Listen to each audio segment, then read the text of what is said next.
Regional manager LP কিমাছাৰ, state বেংকৰ সকলো বিষয়া কৰ্মচাৰীসকল, নয়াবজাৰ অঞ্চলৰ বিভিন্ন অঞ্চলৰ পৰা আমাৰ ৰাইজসকল, সাংবাদিক বন্ধু বান্ধৱীসকল, আজি আমাৰ এটা বহুদিনৰ আশা পূৰণ হৈছে। আৰু আটাইতকৈ ডাঙৰ কথা, ষ্টেট বেংকৰ যিগৰাকী শীৰ্ষ বিষয়া উত্তৰ পূৰ্বাঞ্চলৰ, তেখেত আজি আমাৰ নয়াবজাৰলৈ আহিছে। তেখেতক আপোনালোকে থিয় হওক আৰু ধুনীয়াকৈ হাত চুই দিয়ক। প্লিজ অনাৰ হিম। Yes, come here. So it's a means of lot from our district administrations. Basically, the senior officers from State Bank, they have already arrived in Naya Bazar. It is a means a lot for us, and thank you so much. Naya Bazar, our Majulir, Banijik, our capital, district headquarters. Our Lokhimpuror eta অংশ, আমাৰ মাজুলীৰ বৃহত্তৰ অংশ আৰু শিৱসাগৰ এটা বৃহত্তৰ অংশ, আমি ইয়াৰ পৰা ব্যৱসায় কাম আমি ইয়াত আৰম্ভ কৰোঁ। আমাৰ মাত্ৰ এটা AGBPৰ ব্ৰাঞ্চ আছিলে, আসাম গ্ৰামীণ বিকাশ বেংক। তাত মাত্ৰ 2গৰাকী কৰ্মচাৰীয়ে কাম কৰি আছিলে। আমি এই অঞ্চলৰ ৰাইজ যথেষ্ট কষ্টত আমি পাইছিলোঁ বেংকৰ কাৰণে। টাকাৰ চুকৰ পৰা মানুহ আমাৰ ইয়ালৈ আহিবলগীয়া হৈছিলে, বহুত দূৰৰ পৰা গেজেৰাৰ পৰা মানুহ ইয়ালৈ আহিবলগীয়া হৈছিলে। মই যেতিয়া উপায়ুক্ত হিচাপে প্ৰথম কাৰ্যভাৰ গ্ৰহণ কৰিছিলোঁ, প্ৰথম মত বিনিময় অনুষ্ঠানত প্ৰথম ডিমাণ্ডটো এইটো আছিল যে নয়া বজাৰত এটা ষ্টেট বেংক লাগে।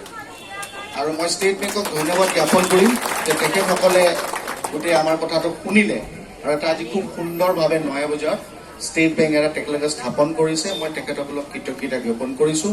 আৰু নয়া বজাৰ আমাৰ অঞ্চলৰ ৰাইজে বুজিব পৰা নাই এইটো এটা কিমান ডাঙৰ ব্ৰাঞ্চ আমাৰ ইয়াতে হ'ব। আৰু বেংকো বেংক আহিছে, ষ্টেট বেংক আহিছে। State bank is my bank. মই সৰুৰে পৰা ষ্টেট বেংকত মোৰ একাউণ্ট আছে। আমাৰ entire government employee account state বেংকে মেইনটেইন কৰে। State bank is like my on bank. আৰু ষ্টেট বেংকত আমি এতিয়া এটা কাম কৰিম। মই অকণমান আগতে চিন্তা কৰি আছিলোঁ, মাজুলীত আমি ভিতৰৰ ST ভাই ভনীসকলো আছোঁ, জনজাতীয় ভাইসকলো আছোঁ, পঢ়া শুনা কৰা ল'ৰা ছোৱালী আমি আছোঁ। এই বেংকটো অহা 6 মাহ বা এবছৰৰ ভিতৰত আমি ডিজিটেল কৰি পেলাম। আমি 100% আপোনালোকে বেংকৰ ৰিনিউ কাৰ্ড ল'ব ইয়াতে। আমি মাজে মাজে ষ্টেট বেংকৰ তেখেতে জনাইছে যে তেখেতসকলে ট্ৰেইনিং দিবলৈ আহিব। আমি গাঁৱে গাঁৱে ট্ৰেইনিং দিম কেনেকৈ ডিজিটেল বেংক কৰে। মানে মই ক'ব বিচাৰিছোঁ, টাকাৰ চুকত বহি পেলাই টকা 2000 উইড্ৰ কৰিবৰ কাৰণে গাড়ী ভাড়া কৰি 200 বা 500 টকা ইয়ালৈ আহিব নালাগে। টাকাৰ চুকত তেওঁ মোবাইলতে বহি তেওঁ কাৰ্ড লৈ তেওঁ কাম কৰিব পাৰিব। গতিকে এইখিনি আমি আপোনালোকক মই অনুৰোধ কৰিছোঁ, হাত চাপৰি আপোনালোকে নিজৰ কাৰণে মাৰক, যিহেতু আপোনালোকে কামটো কৰিব লাগিব। আমি কাম কৰিবনে নকৰে? গতিকে আপোনালোকে ভাবক, নয়া বজাৰত এটা ষ্টেট বেংক হ'ল, এগৰাকী CGM তেখেত আমাৰ মাজলৈ আহিছে, আৰু 6 মাহৰ ভিতৰত এখন অনুন্নত ঠাই বা ভিতৰুৱা ঠাইত আমি 100% ডিজিটেল বেংক কৰি পেলাম। নয়া বজাৰ নামটো গোটেই ভাৰতৰ মানচিত্ৰ লাগিব। কৰিবনে নকৰে? এইটো কাম আপোনালোকে কৰিব লাগিব। এতিয়া ঘটনাটো আছে, ষ্টেট বেংক হোৱাৰ লগে লগে মই কিছু অলপ আজিৰ পৰা মই অকণমান ভাল ভাৱ অনুভৱ কৰিছোঁ। যেতিয়া মোক তেওঁলোকে ক'লে যে মই বেংকটোলৈ আহিব লাগে, মোৰ ৰাস আহি আছে, অনাৰেবল CM ছাৰ আহি আছে, যথেষ্ট কাম আছে। আজি মই দিনটো ষ্টেট বেংকৰ লগত থাকিম।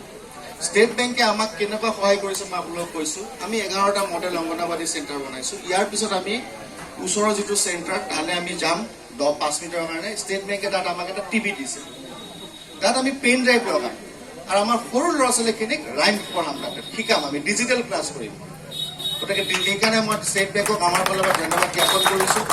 দ্বিতীয়তে, আমাৰ যিখিনি এডলচেঞ্চ গাৰ্ল, আমাৰ ছোৱালী, বিশেষকৈ আমাৰ মিচিং ভাই ভনীসকল, যেতিয়া তেওঁলোকে এটা এটেইন কৰে, তেওঁলোকক আমি চেনিটেৰী নেপকিন দিয়া আৰম্ভ কৰিব লাগে। আৰু মই খুব দেখিছোঁ যে আমাৰ মিচিং ভাই ভনীসকলে এই বস্তুটো ইউজ নকৰে।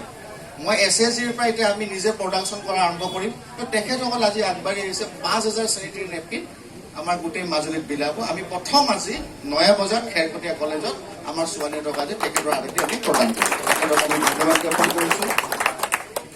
নৱম কি আছে ঠাইডোখৰ নাম? NI চুকত। ইয়াৰ পৰা আমি যাম, তাত আমি অকণমান মাটি ব্যৱস্থা কৰিছোঁ। তাত আমি গছপুলি ৰুম মানে এই যে চেৰিমনিলে এডাল বা দুডাল গছপুলি আমি তাত নুৰুম। আজি তেখেতে এডাল বা দুডাল ৰুই দিব। তাত এখন আমি চুমনি কৰিম, চুম গছৰ কাম কৰিম, চুমনি কৰিম। ৰাইজৰ কাৰণে আমি দিম পিছত। তাত আপোনালোকে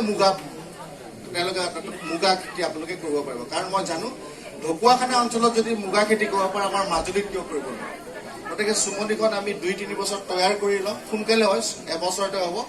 আৰু আমি এটা গ্ৰুপ এটা বা দুটক আমাৰ স্থানীয় মহিলাসকলক আমি তাৰ পৰা শিক্ষিত কৰি আমি ট্ৰেইনিং দি আমি তেওঁলোকক চুমনি কৰি মুগা খেতিৰ কাম আমি আৰম্ভ কৰিম। ষ্টেট বেংকে আজি আমাৰ মাজলৈ আগবাঢ়ি আহিছে, মই তেখেতসকলক ধন্যবাদ জ্ঞাপন কৰিছোঁ। নয়া বজাৰ যিটো আমি এটা বেংক খুলিছোঁ, ইয়াত বহুত ধৰণৰ কথা আছে। আমাৰ ডেপুটি জেনেৰেল মেনেজাৰে কৈয়ে গৈছে যে আমাৰ ভাৰতৰ প্ৰাইম মিনিষ্টাৰগৰাকীয়ে এতিয়া 100% ডিজিটেল যাব লাগিব, কেছলেছ ছ'চাইটি।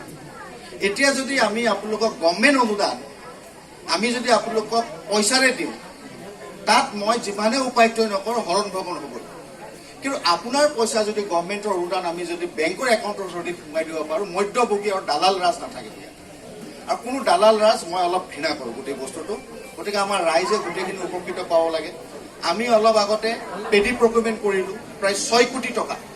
6 কোটি টকা আমাৰ কৃষক ভাইসকলৰ একাউণ্টত FCI পৰা ডাইৰেক্টলি 3 দিনৰ ভিতৰত সোমাইছে। মোৰ উপায়ুক্ত হিচাপে ইয়াতকৈ আৰু ডাঙৰ প্ৰাপ্য নাই ইয়াত, কাৰণ আমাৰ খেতিয়কৰ বেংকৰ একাউণ্টত সোমাইছে। সেইকাৰণে আপোনালোকে কি কৰিব লাগিব, কাৰোবাৰ যদি বেংক একাউণ্ট নাই ইমিডিয়েটলি বেংক একাউণ্ট খুলিব। ইনফেক্ট নিজৰ ঘৰৰ মহিলাগৰাকী, ল'ৰা ছোৱালী সকলোৰে নামত বেংক একাউণ্ট খুলিব। আমাৰ জিলাখনত আমি এটা মনে মনে কাম কৰি আছোঁ। Credit goes to state bank, LDM, Punjab national bank, HDFC bank, আদাৰ বেংক। আমি আমাৰ স্কুলৰ ল'ৰা ছোৱালী 32,000 ল'ৰা ছোৱালী আছে। আমাৰ স্কুলৰ ল'ৰা ছোৱালী 32,000 ল'ৰা ছোৱালীৰ আজিৰ ডেটত মাজুলী জিলাত 29,000 ল'ৰা ছোৱালীৰ নামত বেংক একাউণ্ট খুলিছে। আৰু বেংকে আমাক এইটো জিৰ' বেলেঞ্চ একাউণ্ট খুলি দিছে। আৰু মাত্ৰ আমাৰ 2000 তলত আমাৰ বেংক একাউণ্ট খুলিবলৈ আছে। NRC কিছুমান ইছ্যু আছে। ল'ৰা ছোৱালী যদি আমি বেংক একাউণ্ট খুলি দিওঁ, তেওঁ যিটো ইউনিফৰ্মৰ পইচা আমি সেই একাউণ্টত পঠিয়াম। এটা সময়ত মিড ডে লেভেলৰ পইচা সেই একাউণ্টত পঠিয়াম। তেওঁ যিমানখিনি কিতাপ কিনিবৰ পইচা আমি সেই একাউণ্টত পঠিয়াম। নহ'লে মোৰ তালৈ প্ৰায়ে আহি থাকে যে কমপ্লেইন, মাজে মাজে বেংকে মানে হেডমাষ্টৰ তাত ইউনিফৰ্মৰ পইচা দিয়ে, দুযোৰ দিয়ে, এযোৰ মাত্ৰ দিয়ে। এইবিলাক নাইকিয়া হ'ব। বেংকক বিশ্বাস কৰক, বেংকৰ লগত সংগত স্থাপন কৰক, আপোনালোকৰ লাভ হ'ব। মই বৰ বিশেষ দীঘলীয়া নকৰোঁ। Once again my heartfelt thank to you sir, you have come long along. আৰু বাকী আপোনালোকক মই কৈছোঁ, আজি আমাৰ নয়া বজাৰ দিনটো আজিৰ কাৰণে আমাৰ সোণালী আখৰ লিখা থাকিব। ষ্টেট বেংকত যিটো কৰিছে, যিগৰাকী নতুন ব্ৰাঞ্চ মেনেজাৰ মই কৈছোঁ, আমাৰ জিলাৰ পৰা আপুনি পুৰা সহায় পাব। আমাৰ যিখিনি ডিপজিট যদি ইমিডিয়েট লাগে, আমি কিছু ডিপজিট আপোনালোকলৈ ট্ৰান্সফাৰ কৰি দিম, যাতে বেংকটো ভালদৰে চলাব পাৰে। বাকী কিবা থাকিলে চলাব। আৰু এটা কথা, নয়া বজাৰ ৰাইজে মোক আজি প্ৰমিছ কৰিব লাগিব, বেংকটো ব্ৰাঞ্চক মৰম কৰিব লাগিব। কৰিবনে নকৰে? আপত্তি যদি দিয়ে মই আকৌ বন্ধ কৰিবলৈ কওঁ। মৰম কৰিব নাই? তেওঁলোকে প্ৰথম আৰম্ভ কৰিব, কেইদিনমান সময় লাগিব। এই কমপ্লেইন আমাৰ মাজুলীত মানুহে বেছিকৈ দিয়ে। মই কিয় দিয়ে মই বুজি নাপাওঁ। গতিকে ধুনীয়াকৈ বেংকটো চাব, সহায় কৰিব। আৰু আপোনালোকে, মই আজি আপোনালোকক মোৰ ফালৰ পৰা অত্যন্ত কি ক'ব, ভাল ভাৱ এটা মোৰ মনলৈ আহিছে। নয়া বজাৰ আজি লাভ হৈছে। ময়ো উপায়ুক্ত হিচাপে এবছৰৰ ভিতৰত ষ্টেট বেংকে আমাক এটা বেংক দিছে। তাৰ কাৰণে মই তেখেতসকলক আকৌ কৃতজ্ঞতা জ্ঞাপন কৰিছোঁ। আৰু মোৰ মন্তব্য সামৰণি মাৰিছোঁ। ধন্যবাদ। Thank you so' much for this branch. Is well ৰিকোয়াৰ্ড।